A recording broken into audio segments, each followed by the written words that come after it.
Hello and dear and loving students, welcome back. एक बार पुनः आप सभी का आपके अपने चैनल टुवर्ड सक्सेस में सहृदय स्वागत है। डियर स्टूडेंट्स, हम मैथमेटिक्स के वीडियो सीरीज के क्रम में नंबर एंड नंबर सिस्टम अर्थात की संख्या एवं संख्या पद्धति के पार्ट 5 का अध्ययन पठन करेंगे। तो आइए अब हम बढ़ते हैं सफलता की ओर और इसी क्रम में ये रहा आपके सामने नंबर एंड नंबर सिस्टम का पार्ट नंबर 5। जैसा कि आपको मालूम है कि हमारा चैप्टर क्या है, नंबर एंड नंबर सिस्टम, संख्या और संख्या पद्धति, या ये जो पद्धति है इसी को हम क्या कहेंगे, प्रणाली भी कहते हैं। और इसमें आपको मालूम है कि हम क्या क्या पढ़ चुके हैं। हमारा जो सबसे पहला टॉपिक था डिजिट अर्थात कि अंक, जो कि दो प्रकार का होता है, असार्थक अंक और दूसरा होता है सार्थक अंक। इसको भी हम पढ़ चुके हैं और इससे जुड़े हुए सारे फैक्ट्स को हम पढ़ चुके हैं। फिर आपका आ जाता है डेसिमल सिस्टम अर्थात कि दाशमिक पद्धति, और दूसरा जो पॉइंट था हमने कवर किया था नंबर अर्थात कि संख्या क्या होता है, उसको भी हमने जाना। फिर उसके बाद ये आपका संख्यांक अर्थात कि न्यूमरल्स क्या होता है उसको भी हमने पढ़ा। फिर हमने जाना कि नंबर सिस्टम को बहुत ही बेहतरीन तरीके से पढ़ा इसके पहले के वीडियो में, और हमने जाना कि ये जो हमारा नंबर सिस्टम है कितने प्रकार से होते हैं। आप यहाँ देख रहे हैं हमारे दो प्रकार से होते हैं। पहला है क्या, इंडियन नंबर सिस्टम, और जो दूसरा हमारा हो जाता है वो हो जाता है इंटरनेशनल नंबर सिस्टम। इसमें हमने ये पढ़ा कि संख्या स्थान अर्थात कि नंबर प्लेस को पढ़ा बहुत ही विस्तृत रूप में। और आप यहाँ देख रहे हैं ये आपका क्या है, इंडियन नंबर सिस्टम अर्थात कि जो भारतीय संख्या पद्धति है उसको भी हम उदाहरण सहित पढ़े। फिर आपका जो आपका अंतर्राष्ट्रीय नंबर सिस्टम अर्थात कि जो इंटरनेशनल नंबर सिस्टम है उसको भी हम आप यहाँ देख रहे हैं जाने, और उसको भी हमने किससे पढ़ा, उदाहरणों के माध्यम से। फिर हमने पढ़ा संख्या क्रम जिसे हम कहते हैं ऑर्डर ऑफ द नंबर्स, जो कि होता है क्या, ये पहला हो जाता है असेंडिंग ऑर्डर जिसको हम कहते हैं हिंदी में आरोही क्रम अर्थात कि संख्याओं का बढ़ता क्रम। दूसरा हमारा हो जाता है डिसेंडिंग ऑर्डर जिसको हम हिंदी में कहते हैं अवरोही क्रम अर्थात कि संख्याओं का घटता हुआ क्रम। और आगे हमने ये जो असेंडिंग ऑर्डर है उसी को हम इंक्रीजिंग ऑर्डर भी बोलते हैं। और आपका आ जाता है डिसेंडिंग ऑर्डर जिसको हम क्या कहते हैं, decreasing order of the numbers भी कहते हैं। बहुत ही विस्तृत तरीके से पढ़ा। फिर अभी जो हमारा टॉपिक चल रहा है वो है संख्याओं का प्रकार अर्थात कि टाइप्स ऑफ नंबर, जिसमें जो हमारा पहली संख्या है वो क्या है, प्राकृतिक संख्या, जिसे हम क्या कहते हैं, प्राकृत संख्या या गणना संख्या भी कहते हैं। और जो हमारा दूसरा प्रकार है वो क्या है, पूर्ण संख्या, जिसको इंग्लिश में हम बोलते हैं होल नंबर। और होल नंबर से रिलेटेड हमने फंडामेंटल ऑपरेशन को भी पढ़ा। इसको आप क्या कहते हैं, मैथमेटिकल ऑपरेशन भी कहते हैं। पहला हमने पढ़ा योग जिसका चिन्ह आप जानते हैं प्लस होता है, और इससे जुड़े हुए सारे फैक्ट्स को हमने जाना। फिर आपका दूसरा क्या जाता है, घटाव, जिसको हम अंतर कहते हैं या घटाना कहते हैं, उसको भी हमने पढ़ा और उससे जुड़े हुए शब्दावलियों को विस्तृत तरीके से जाना। फिर आपका अगला आ जाता है मल्टीप्लिकेशन अर्थात कि मल्टीप्लाई या गुणा कहते हैं, उसको भी हमने या उससे जुड़े हुए सारे फैक्ट्स को जाना और सारे शब्दावलियों को भी जाना। फिर जो आपका चौथा मैथमेटिकल ऑपरेशन या कहें होल नंबर से रिलेटेड ऑपरेशन था वो क्या था, आपका डिवीजन, जिसको हमने बहुत ही बेहतरीन तरीके से पढ़ा। और आप जानते हैं कि आपका डिवीजन दो प्रकार का होता है। पहला हो जाता है कंप्लीट डिवीजन और आपका दूसरा हो जाता है इनकम्प्लीट डिवीजन। कंप्लीट डिवीजन में क्या होता है, रिमाइंडर के रूप में आपके पास कुछ नहीं बचता है, और आपका इनकम्प्लीट डिवीजन जो होता है उसमें आपका रिमाइंडर कुछ ना कुछ तो बचता ही है, चाहे वो एक ही क्यों ना हो। और हमने संख्याओं के अगले प्रकार के रूप में जाना कि पूर्णांक संख्या क्या होता है, जो कि संख्याओं का तीसरा प्रकार है। और हमने ये भी जाना कि ये कितने प्रकार होते हैं। पहला आप जानते हैं कि पॉजिटिव इंटेजर नंबर हो जाता है, फिर अगला जो हो जाता है जीरो इंटेजर नंबर होता है, और एक होता है हमारा निगेटिव इंटेजर नंबर। ये सभी क्या है, इंटेजर नंबर के टाइप्स हैं। फिर आपका एक आ जाता है नॉन निगेटिव इंटेजर नंबर, और फिर अगला जो जो पांचवा प्रकार है वो नॉन पॉजिटिव इंटीजर नंबर होता है। और इसी के साथ हमने संख्याओं का अगला प्रकार जो कि चौथा प्रकार है इवन नंबर, इसको भी हमने जाना बढ़िया से। फिर आपका जो अगला प्रकार जो फिफ्थ प्रकार है वो क्या था, ऑड नंबर, विषम संख्या, इसको भी हमने बहुत ही विस्तृत तरीके से पढ़ा। और आज हम पढ़ेंगे किसको, भाज्य संख्या को, जिसको आप इंग्लिश में बोलते हैं कंपोजिट नंबर, और इसके सारे फैक्ट्स को भी जानेंगे। तो यहाँ हम देखेंगे जो हमारी भाज्य संख्या अर्थात कि कंपोजिट नंबर है किसे कहते हैं। यहाँ आप देख रहे हैं प्राकृत संख्याएं जो एक या स्वयं अर्थात एक या दिए गए संख्या के अतिरिक्त या अलावा अन्य दूसरी संख्याओं से भी विभाजित हो तो उन संख्याओं को भाज्य संख्या कहते हैं। मतलब इसका ये हो गया कि ऐसी प्राकृत संख्याएं जो कि मतलब एक से कटे और दूसरा आप कह सकते हैं वो स्वयं से कटे, तथा उसके साथ साथ उनके अलावा भी क्या अन्य दूसरी संख्याओं से भी वो विभाजित हो अर्थात कि भाग उसमें चला जाए, तो उन संख्याओं को हम भाज्य संख्या कहते हैं। जिसे हम चलिए उदाहरण के माध्यम से देखेंगे। जैसे आप देख रहे हैं जैसे अर्थात कि उदाहरण, ये आपका 4 हो गया, 6 हो गया, 9, 25, 33, 77 इत्यादि, जिसको आप इसकी जगह आपका जो परीक्षक है वो आपका आदि शब्द का प्रयोग कर सकता है, जिसको इंग्लिश में हम बोलेंगे ETC। जैसे आप मान लीजिए 4 है, इसको हम देखते हैं किस किस संख्या से काटता है। तो ये आपका 4 है, आप जान रहे हैं कि 4 से तो पक्का डिविजिबल है। फिर 1 से कोई भी संख्या, एक ऐसी संख्या जिससे सारी की सारी संख्याएं डिविजिबल होती हैं और वो स्वयं जो दी गई संख्या, मान लीजिए यहाँ क्या है आपका, ये स्वयं हो गया, यहाँ आपका 1 दे दिया गया। ये ऐसे दो चीज़ें, मतलब कोई संख्या स्वयं से तो कन्फर्म है विभाजित होगी, वो कोई भी संख्या हो, और 1 से भी वो विभाजित होती है। यहाँ कह रहा है उसके अतिरिक्त अन्य किसी संख्या से यदि वो करती है तो उसे हम भाज्य संख्या कहते हैं। तो आपका 4 जानते हैं कि ये क्या है, 2 से भी डिविजिबल है। किससे, 2 से भी डिविजिबल है, मतलब इन दोनों के अलावा क्या है, ये 2 से डिविजिबल है, मतलब क्या है, एक ये भाज्य संख्या। फिर आप 6 ले लीजिए, मान लीजिए आप यहाँ 6 को उदाहरण स्वरूप ले रहे हैं, तो ये आपका 1 से तो कटेगा ही, आप जान रहे हैं कि ये 2 से भी डिविजिबल है, 3 से भी डिविजिबल है, और आपका जो स्वयं संख्या है उससे भी कटेगा, क्योंकि 4 से डिविजिबल होगा नहीं और 1 से भी डिविजिबल। इनके अतिरिक्त जो है आपका 2 और 3 से डिविजिबल है, मतलब 6 भी आपका क्या है, एक भाज्य संख्या है। चलिए अब हम ले लेते हैं 33 को। यहाँ मान लीजिए आप 33 को ले रहे हैं, तो इसको जब आप जानेंगे कैसे, ये तो पहले मान लीजिए 1 से डिविजिबल है ही, फिर 2 से डिविजिबल नहीं होगा क्योंकि यहाँ इकाई स्थान पे क्या है, 3 दिया हो, मतलब ये क्या है आपका विषम संख्या, और विषम संख्या है तो ये आपका 3 से डिविजिबल हो जाएगी। फिर जब 3 से डिविजिबल है तो 11 से डिविजिबल भी है। फिर उसके बाद क्या हो जाता है, यहाँ 33 से डिविजिबल है। तो आपने देखा कि 1 हो गया और वो संख्या स्वयं हो गई। इन दोनों के अलावा वो 3 और 11 से विभाजित है, अर्थात कि भाग पूरा पूरा चला जा रहा है। तो यहाँ आपका क्या हो जाएगा, 33 भी एक भाज्य संख्या हो जाएगी। चलिए अब इनसे जुड़े हुए हम फैक्ट को जानते हैं या तथ्यों को जानते हैं। यहाँ आप देख रहे हैं लिखा हुआ है उपनाम, अर्थात कि अन्य नाम, मतलब कि उसका दूसरा नाम क्या है। आप जानते हैं कि जैसा कि आपका एक तो स्कूल का नाम होगा, एक घर पे बुलाने वाले लोगों का नाम रख दिया जाता है लाड प्यार में, तो हम इसको क्या है, संयुक्त संख्या भी कहते हैं। जो भाज्य संख्या है इसको हम संयुक्त संख्या भी कहते हैं, इसी को हम यौगिक संख्या भी कहते हैं, इसी को हम क्या कहते हैं, समष्टि संख्या भी बोलते हैं। मतलब भाज्य संख्या को हम अन्य 3 नामों से और जानते हैं।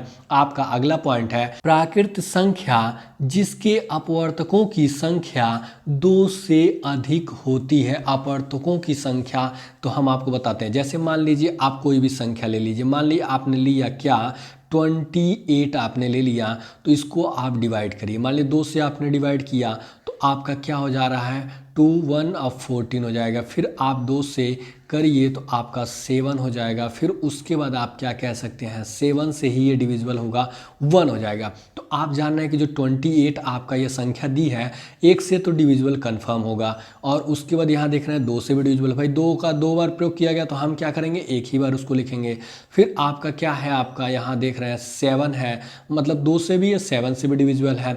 फिर उसके बाद आपका क्या है, जब कोई संख्या 2 2 है तो 2 से तो डिविजिबल होगी, इन दोनों को मल्टीप्लाई करने पे एक संख्या और आपको मिलेगी 4, तो इसका मतलब हो जाता है कि ये 4 से भी डिविजिबल है। और कोई भी संख्या 1 और और स्वयं से भी डिविजिबल होती है। मतलब ये एक हो गया संख्या और ये आपका एक भी एक संख्या, मतलब इन दो संख्याओं से अधिक जब किसी भी संख्या के अपवर्तक होते हैं तो उन संख्या को हम क्या कहते हैं, भाज्य संख्या कहते हैं, और उन्हीं को हम संयुक्त संख्या, यौगिक संख्या और समिष्ट संख्या भी कहते हैं। फिर अगला हम पॉइंट देखते हैं, भाज्य संख्याएं सम व विषम दोनों हो सकती हैं। जैसे आप यहाँ देख रहे हैं 4 आपका हो गया, 6 हो गया, ये दोनों क्या है, आपकी सम संख्या हो गई। फिर 9, 25 हो गया आपका, 33 हो गया, 27, ये आपके जो 4 संख्या दी गई हैं ये क्या है, 2 से डिविजिबल नहीं है, तो ये आपकी क्या होगा, विषम संख्या, लेकिन आपकी क्या है, भाज्य संख्या है। तो मतलब क्या हो गया कि जो भाज्य संख्या है वो सम और विषम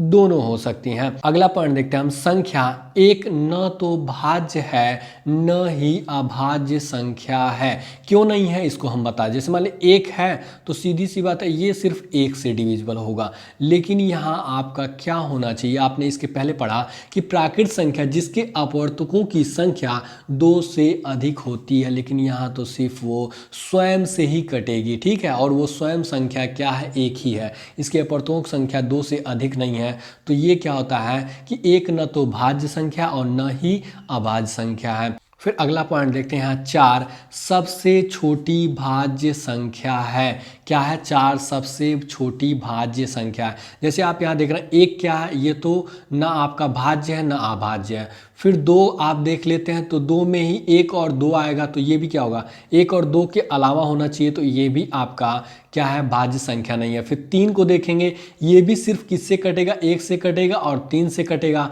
उसके अतिरिक्त तो किसी से कट नहीं रहा है, तो ये भी आपका क्या हो जाएगा, गलत हो जाएगा। इसके बाद आपका 4 आ जाता है, तो 4 आपका 1 से भी डिविजिबल है, 2 से भी डिविजिबल है और 4 से। तो आपने देखा 1 और स्वयं के अलावा वो किससे कट रही है, 2 से कट रही है, तो ये क्या हो जाएगा आपका, मतलब यहाँ अपवर्तकों की संख्या 2 से अधिक हो गई, तो सीधी सी बात है 4 सबसे छोटी भाज्य संख्या है। फिर हम अगले पॉइंट की तरफ बढ़ते हैं और अगले पॉइंट को देखेंगे, यहाँ है 9 सबसे छोटी विषम भाज्य संख्या। कैसे, देखिए सबसे पहले हम विषम संख्याओं को लिख लेते हैं। मान लीजिए 1 तो है नहीं, 1 तो आपका वैसे कट गया, फिर 3 है, ये भी हमने देखा नहीं है, फिर उसके बाद विषम संख्या 5 हो गई, फिर 7 हो जाता है, फिर 9 हो जाता है, इसके बाद 11 हो जाता है। तो 5 आप देखिए, 5 को आप देखेंगे तो ये सिर्फ क्या है, 1 से कटेगा और 5 से कटेगा, मतलब 2 अपवर्तक ही सिर्फ है, 2 से अधिक होना चाहिए, या क्या है 1 और स्वयं के अलावा किसी अन्य संख्या से जब तक नहीं कटेंगे उन्हें हम भाज्य संख्या नहीं कहते हैं, तो ये भी गलत हो जाता है।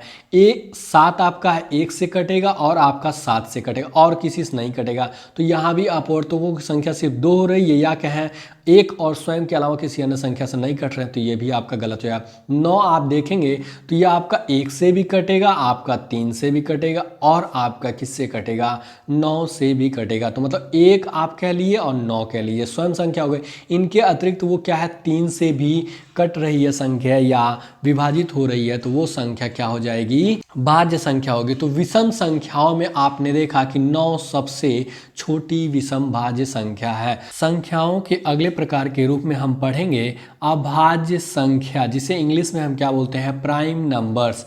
ये देखिए 2 शब्दों से आपके मिलके बना हुआ है, पहला हो जाता है अ, दूसरा हो जाता है भाज्य, और अ का मतलब हो जाता है क्या, नहीं, अर्थात कि जो भाज्य संख्या न हो उसे हम अभाज्य संख्या कहते हैं। और आप जानते हैं कि भाज्य संख्या किसे कहते हैं, जिसके अपवर्तकों की संख्या 2 से अधिक हो, अर्थात कि वो 1 या स्वयं जो दी गई संख्या है उसके अतिरिक्त अन्य संख्या से भी विभाजित होते हैं, उन संख्याओं को हम भाज्य संख्या कहते हैं। तो अब हम इसमें जानेंगे कि अभाज्य संख्या क्या होती है। यहाँ आप देख रहे हैं प्राकृतिक संख्याएं जो 1 या स्वयं अर्थात 1 या दिए गए संख्या के अतिरिक्त या अलावा अन्य दूसरी संख्याओं से न विभाजित हो तो उन संख्याओं को अभाज्य संख्या कहते हैं। जैसे हम आपको बताते हैं, इसमें ये हो गया कि जैसे कोई भी संख्या प्राकृतिक संख्या है वो 1, आप तो जानते हैं कि सारी संख्या 1 से विभाजित होती है और स्वयं से विभाजित होती हैं, तो मतलब ये हो गया कि 1 और स्वयं दी गई संख्या के अलावा या अतिरिक्त अन्य किसी संख्या से जो संख्या विभाजित ना होती हो, अर्थात कि जिसमें भाग न जाता हो, वो संख्या क्या होती हैं, अभाज्य संख्याएं कहलाती हैं। अर्थात कि कुल मिला के ये हो गया कि यहाँ पे आपका अपवर्तकों की संख्या 2 होगा। जैसे हम यहाँ उदाहरण के स्वरूप देखेंगे 2, 3, 5, 7, 11, 13, 17, 19, 23 और 73 इत्यादि इत्यादि को हम क्या बोलते हैं, आदि भी बोलते हैं, जिसे इंग्लिश में हम etc बोलते हैं। तो आप यहाँ देखेंगे 2 1 से कटेगा और किससे कटेगा, सिर्फ वो स्वयं 2 से कटेगा। फिर आपका ये जो 3 हो जाता है ये भी 1 से कटेगा और आपका किससे कटेगा, सिर्फ 3 से। 5 के बारे में भी हमने इसके पहले पढ़ा, फिर 7 के बारे में हमने पढ़ा। आपका 11 जो हो जाता है आपका 1 से विभाजित होगा और वो जो स्वयं दी गई संख्या क्या, 11 से। फिर 13 भी आपका इसी तरह हो जाता है 1 से और 13 से विभाजित होगा। 17 भी क्या है, 1 से कटेगा और क्या आपका सिर्फ 17 से कटेगा। उसी प्रकार से आपका 19 1 और 19 से कटता है। फिर वही हाल आपका 23 और 73 का हो जाता है। 73 भी आप जब भाग देंगे तो ये सिर्फ 1 और 73 से ही विभाजित होगा और किसी संख्या से ये विभाजित नहीं होगा। मतलब यहाँ ये हो गया कि 1 प्लस क्या हो, वो जो स्वयं दी गई संख्या हो उसके अलावा क्या हो, अन्य किसी भी संख्या से वो विभाजित ना हो। जैसे आप यहाँ 23 को देखिए तो ये क्या होगा, 1 से तो सारी संख्या विभाजित होती है और जो स्वयं दी गई संख्या है उससे भी विभाजित होती है। तो यहाँ आपका 23 वो स्वयं दी गई संख्या हो गई। इसके अलावा आप देखेंगे किसी भी संख्या से विभाजित ही नहीं होगा। 2 से देख लीजिए, 3 से, 4 से, 5 से, आप किसी भी संख्या को उठा लीजिए उससे वो विभाजित नहीं होगा। मतलब वो संख्याएं क्या होती हैं कि 1 से लेकर वो जो स्वयं दी गई संख्या होती है उसके बीच में आने वाली संख्याओं से ही हम क्या करते हैं, भाग देते हैं। यदि वो उस के बीच में आने वाले संख्याओं से भाग चली जाती है, अर्थात कि विभाजित हो जाती है, तो मतलब क्या हो जाता है कि वो भाज्य संख्या है।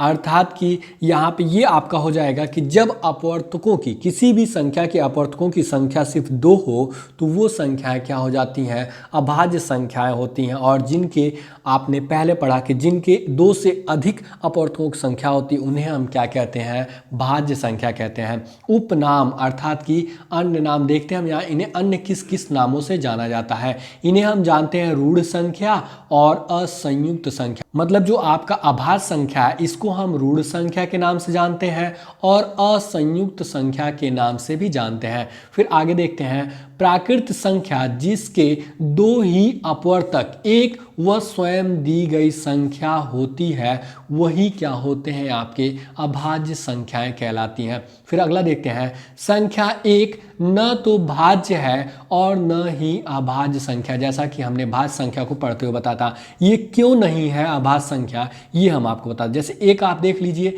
ये क्या है आपका सिर्फ 1 से ही डिविजिबल है, लेकिन अभाज्य संख्या होने के लिए भी किसी संख्या को कम से कम अपने पास 2 अपवर्तक रखना चाहिए। और यहाँ यदि आप 1 लिख दीजिए या स्वयं लिख दीजिए, बात एक ही हो जाता है इस केस में। तो ये क्या है, ना तो भाज्य संख्या और न ही अभाज्य संख्या है। फिर अगला देखते हैं 2 अकेली अर्थात कि इकलौती ऐसी सम संख्या है जो अभाज्य संख्या है। मतलब 2 क्या है, एक आप जानते हैं कि अभाज्य संख्या होने के लिए क्या होना चाहिए, 1 से विभाजित हो और स्वयं जो दी गई संख्या वो क्या है, स्वयं के स्थान पे 2 दिया गया है। यहाँ अपवर्तकों की संख्या 2 है, 2 से अधिक मिल ही नहीं रहा है, तो ये क्या हो जाएगा, एक ऐसी अकेली सम संख्या है जो अभाज्य संख्या है। फिर आगे देखते हैं 2 सबसे छोटी अभाज्य संख्या है। क्या 2 सबसे छोटी अभाज्य संख्या है, और यही क्या है सबसे छोटी। यदि आपसे पूछे कि सबसे छोटी अभाज्य संख्या क्या है तो आप 2 बताएंगे। यदि आपसे पूछे कि सबसे छोटी सम अभाज्य संख्या कौन सी है तो 2 सम संख्या भी है और उसके साथ साथ अभाज्य संख्या भी है। फिर आगे के पॉइंट को हम देखते हैं, यहाँ है 3 सबसे छोटी विषम अभाज्य संख्या है। आप जानते हैं कि 1 क्या है, 1 के बारे में तो हम कुछ कह ही नहीं सकते क्योंकि ये न तो भाज्य है न तो अभाज्य है। फिर 2 आपका क्या हो जाता है, ये तो आपका सम संख्या है तो इसके बारे में भी नहीं सोचेंगे। फिर आपका 3 हो जाता है, 3 आप जानते हैं क्या है, विषम संख्या है। क्यों है, क्योंकि ये 2 से डिविजिबल नहीं है और इसके अपवर्तक कितने होंगे, 1 होंगे और वो स्वयं 3 हो जाएगा। मतलब यहाँ अपवर्तकों की संख्या 2 हो गई, तो मतलब क्या हो गया कि सबसे छोटी विषम संख्या अर्थात कि सबसे छोटी विषम अभाज्य संख्या 3 हो जाता है। 1 तो आपका विषम संख्या है लेकिन इसके अपवर्तकों की संख्या सिर्फ सिर्फ एक है, तो ये विषम अभाज्य संख्या नहीं होगी क्योंकि अभाज्य संख्या है ही नहीं। फिर आगे देखते हैं, 1 से 25 तक कुल 9 अभाज्य संख्या होते हैं। फिर आगे हम इसको बताते हैं कौन कौन सी वो संख्या, चलिए यही बताते हैं।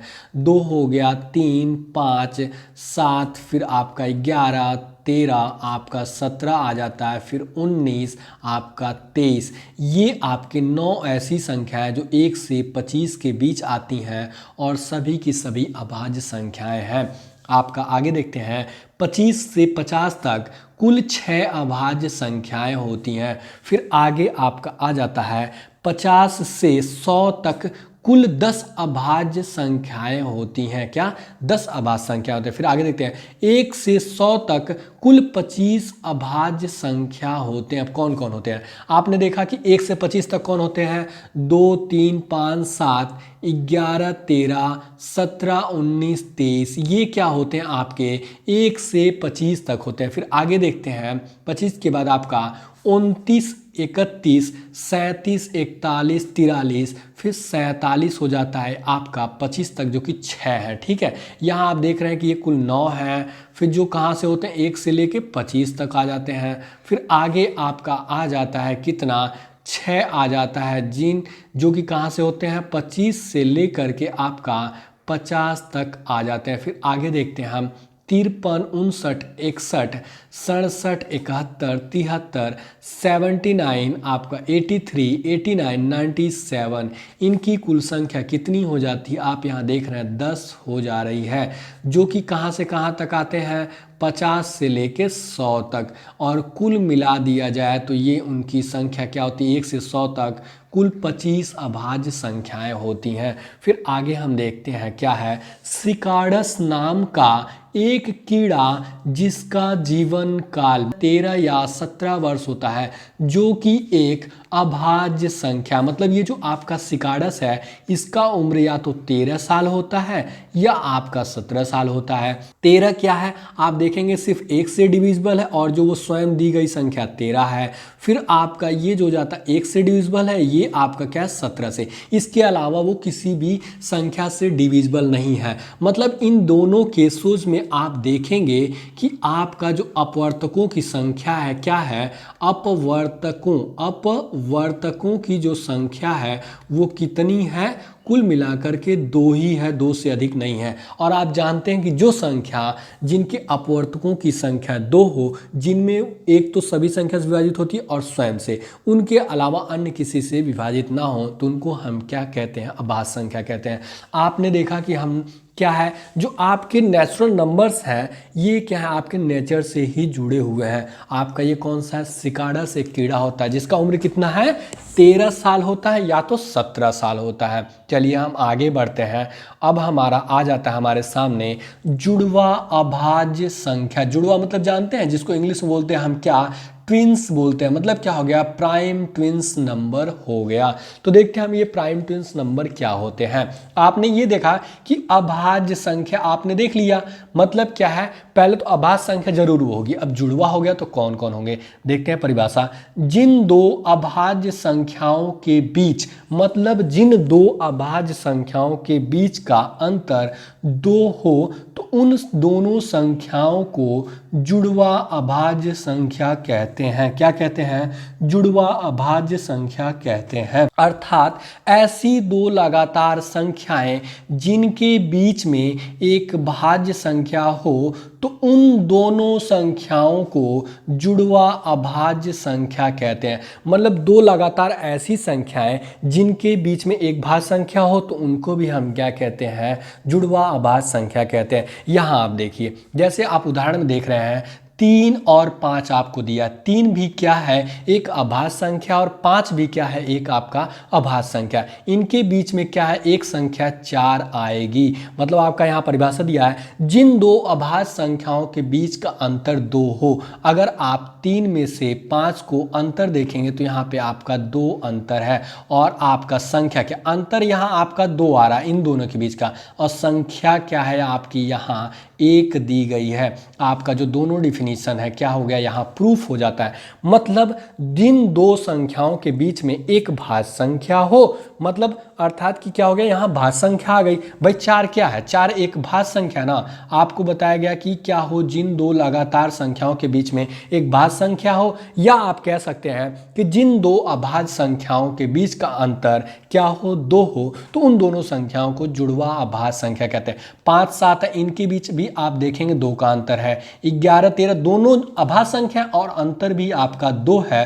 फिर 17 19 है, इसमें भी अंतर 2 है और दोनों अभाज्य संख्या है। इसी तरह आगे बढ़ते चले जाएंगे आप 71 73, इनमें भी अंतर क्या है, 2 है और ये दोनों क्या है, अभाज्य संख्याएं हैं। तो यहाँ पे आपका क्या हो जाता है, आपका हो ये जाता है कि दोनों अभाज्य संख्याएं जिनके बीच अंतर 2 हो उसको हम क्या कहते हैं, जुड़वा अभाज्य संख्या कहते हैं। ठीक है, फिर आगे हम देखते हैं, यहाँ आप देख रहे हैं संख्याओं के अगले प्रकार में सहअभाज्य संख्या, जिसको हम क्या कहते हैं, असहभाज्य संख्या भी कहते हैं। क्या कहते हैं, असहभाज्य संख्या भी। आगे देखते हैं को प्राइम नंबर्स, जिसको हम इंग्लिश में बोलते हैं। आगे है जिन दो प्राकृत संख्याओं का महत्तम समापवर्तक अर्थात कि हाईएस्ट, HCF का मतलब होता है हाईएस्ट कॉमन फैक्टर, एक हो तो वे दोनों संख्याएं सहअभाज्य संख्या कहलाती हैं। अर्थात दो प्राकृत संख्याएं जिनमें एक के अतिरिक्त या अलावा कोई उभयनिष्ठ, मतलब क्या होता है, गुणनखंड अर्थात कि कॉमन फैक्टर ना हो, तो वे दोनों संख्याएं सहअभाज्य संख्या कहलाएंगी, जिनको हम अभी देखते हैं उदाहरण के माध्यम से। यहाँ आप देख रहे हैं 4 और 5, इनमें आप देखेंगे यहाँ कह रहा है दो प्राकृत संख्या जिनमें एक के अतिरिक्त या अलावा कोई उभयनिष्ठ गुणनखंड ना हो। आप 4 देखेंगे किससे कटेगा, 1 से कट जाएगा, 2 से कट जाएगा, 4 से कट जाएगा।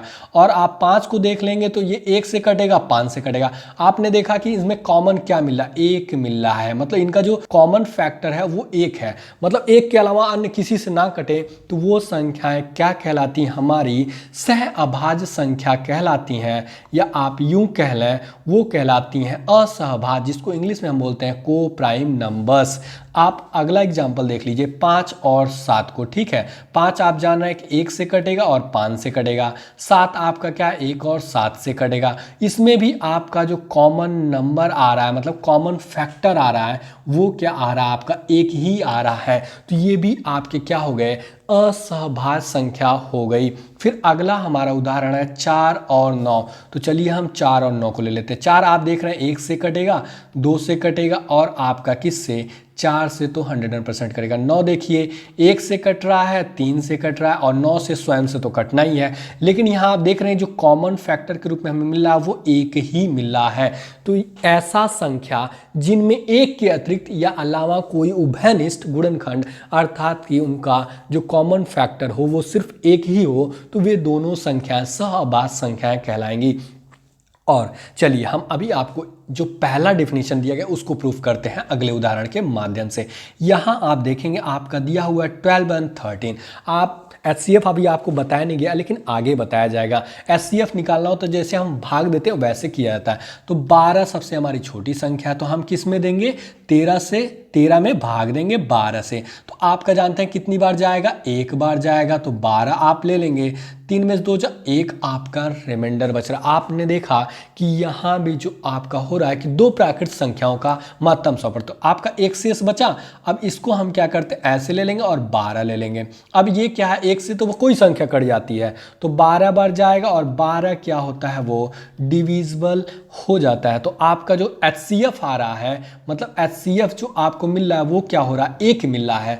तो इससे आपका प्रूफ हो गया कि ऐसी दो प्राकृत संख्या जिनका HCF अर्थात कि महत्तम समापवर्तक 1 हो तो वे दोनों संख्याएं सहअभाज्य संख्या कहलाती है। हमने देखा कि जो दो आपको डेफिनेशन दी गई हैं उन दोनों डेफिनेशन को प्रूफ कर दिया आपके सामने। फिर एक और एग्जांपल हम आपको ले लेते हैं। मान लीजिए आप यहाँ 1 और 5 को लेते तो बड़े आसानी से हो जाएगा। जैसे आप जानते हैं कि बड़ी संख्या को हम अंदर रख देते हैं ब्रैकेट के और जो छोटी संख्या है उसको हम 12 रख देते हैं। मतलब छोटी संख्या से बड़ी संख्या को हम क्या करते हैं, डिवाइड करते हैं। तो ये कितनी बार जाएगा, 5 टाइम्स जाएगा। और यहाँ इन दोनों संख्याओं का जो HCF मिल रहा है वो हमें क्या मिल रहा है, 1 मिल रहा है। तो यहाँ भी आपने देखा कि HCF आपका 1 ही है, तो आपका क्या हो जाएगा, ये संख्या भी आपकी सह अभाज्य संख्या कहलाएगी। चलिए इनसे जुड़े हुए हम फैक्ट को देखते हैं। यहाँ आपका फैक्ट है, प्रत्येक जुड़वा अभाज्य संख्या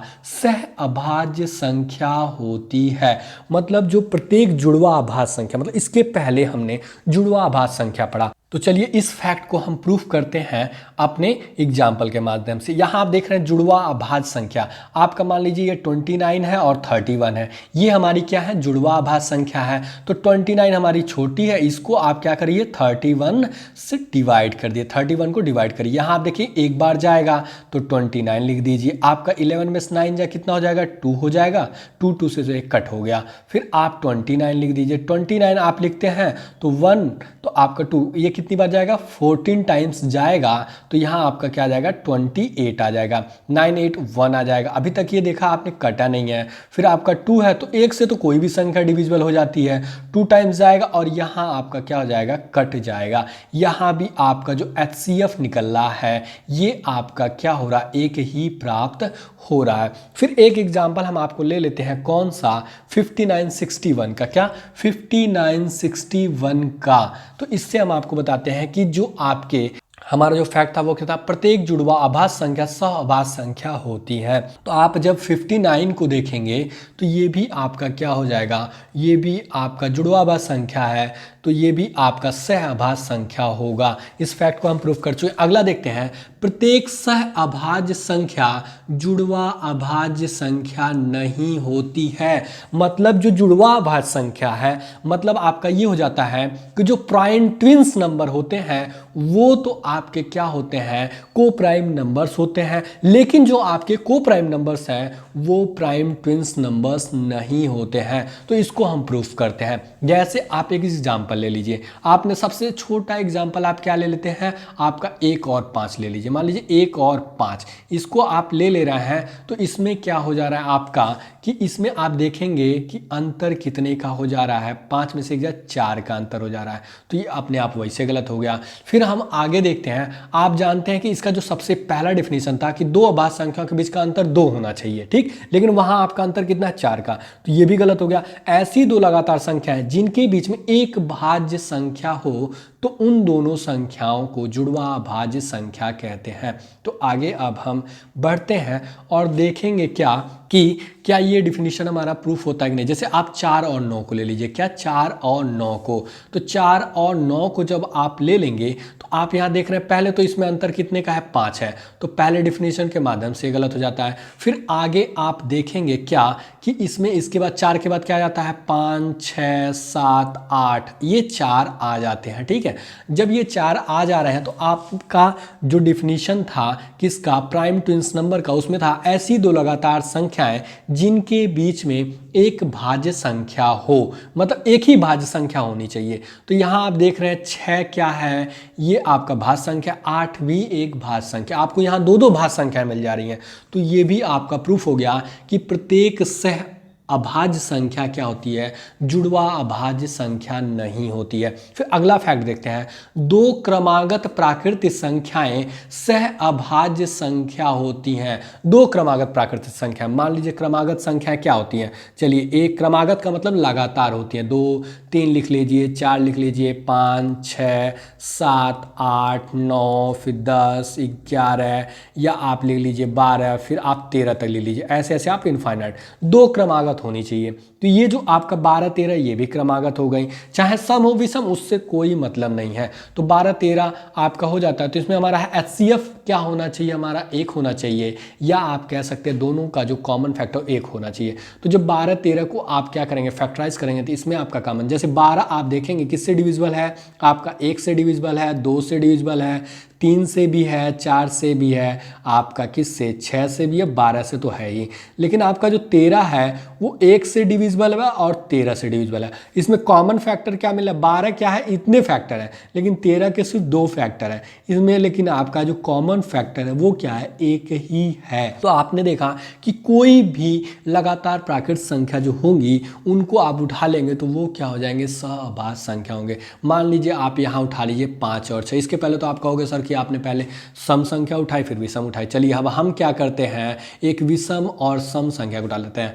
5 हमारा क्या होगा, 1 का फैक्टर हो गया इसका और 5 हो गया। फिर 6 देखेंगे तो 1 होगा, 2 होगा, 3 होगा और 6 स्वयं होगा। इसमें भी आपका जो कॉमन फैक्टर मिल रहा है वो क्या आपको एक ही मिला है। मतलब आपको ये भी प्रूफ हो गया कि जो 2 क्रमागत अर्थात कि लगातार जो प्राकृतिक संख्याएं होती हैं उनको हम सहअभाज्य संख्या कहते हैं, या वो सहअभाज्य संख्या होती है। और आप कह सकते हैं कि भैया 2 क्रमागत प्राकृतिक संख्याएं क्या होती हैं, तो आप जान लीजिए कि 2 संख्याओं मतलब जो भी 2 संख्याएं हैं जिनके बीच में अंतर 1 हो उसी को हम क्रमागत संख्या कहते हैं। मतलब क्रमागत संख्या क्या हो गया, क्रमागत संख्याएं वे संख्याएं होती हैं जिनके बीच का अंतर क्या हो 1। जैसे आप यहाँ देख लीजिए 1-2 के बीच देखेंगे तो अंतर 1 आ जाएगा, क्या 2-3 के बीच देख लेंगे तो भी, 3-4 के बीच देख लेंगे तो भी 1 आ जाएगा। तो ये क्रमागत संख्या हो गई। एक और एग्जाम्पल देते हैं, जैसे मान लिया आपने 77 लिखा तो अंतर 1 आपका 78 हो गया, या आप कह सकते हैं 76। तो 76 में यहाँ +1 है, यहाँ आप देखेंगे तो यहाँ भी +1 है। या जब आप क्या है इधर से आप 77 से 78 और 76 से 77 की तरफ बढ़ रहे हैं तो आपका +1 होगा। यही आप जब 77 से 76 की तरफ बढ़ेंगे तो यहाँ -1 हो जाएगा, लेकिन अंतर आपका क्या होना चाहिए, 1 ही होना चाहिए। तो उन संख्याओं को हम क्रमागत संख्याएं कहते हैं। अब हम बताते हैं आपको कि हम अगली कक्षाओं में किन को पढ़ेंगे। ये हमारा हो जाता है परिमेय संख्या, जिसको हम बोलते हैं रेशनल नंबर्स। इसके बारे में भी हम विस्तृत तरीके से पढ़ते हैं। फिर आपका आ जाता है अपरिमेय संख्या, मतलब जिसको हम बोलते हैं इर्रेशनल नंबर्स। ये जो अपरिमेय संख्या है 2 संख्याओं से आपका 2 शब्दों से मिलके बना, एक तो हो जाता है अ, दूसरा हो जाता है क्या, परिमेय। परिमेय संख्या को तो आप जानेंगे। फिर इस अ का मतलब क्या हो जाता है, आप जानते हैं नहीं के अर्थ में प्रयोग होता है, मतलब जो परिमेय संख्या ना हो उन्हें हम अपरिमेय संख्या कहते हैं। फिर आगे हमारा आ जाएगा क्या, क्रमागत संख्या। इसके पहले हमने आपको बताया था कि क्रमागत संख्या मतलब कॉन्जिक्यूटिव नंबर्स क्या होते हैं, और यहाँ आप देख रहे हैं कि कॉन्जिक्यूटिव नंबर्स कितने प्रकार के होते हैं, 3 प्रकार के। पहला हो जाता है क्रमागत सम संख्या, दूसरा हो जाता है क्रमागत विषम संख्या, तीसरा हो जाता है क्रमागत पूर्णांक संख्या, जिसके बारे में हम एकदम विस्तृत तरीके से जानेंगे। यहाँ आप देख रहे हैं कि पहला जो कॉन्जिक्यूटिव नंबर है वो हमारा है कॉन्जिक्यूटिव इवन नंबर। इसको भी आप देखिए कि कितना विस्तृत तरीके से पढ़ा जाएगा। फिर आपका आ जाता है कॉन्जिक्यूटिव ऑड नंबर्स। ये आपका क्या होता है, कॉन्जिक्यूटिव नंबर का दूसरा प्रकार है। इसको भी हम विस्तृत तरीके से विद उदाहरण पढ़ेंगे। फिर अगला आ जाता है आपका क्या, क्रमागत पूर्णांक संख्या, जिसको इंग्लिश बोलते हैं कॉन्जिक्यूटिव इंटीजर्स नंबर, जो कि कॉन्जिक्यूटिव नंबर्स का तीसरा प्रकार है। इसको हम क्या करेंगे, विस्तृत तरीके से उदाहरण के साथ में पढ़ेंगे। अब इसी के साथ आपका आज का क्लास समाप्त होता है।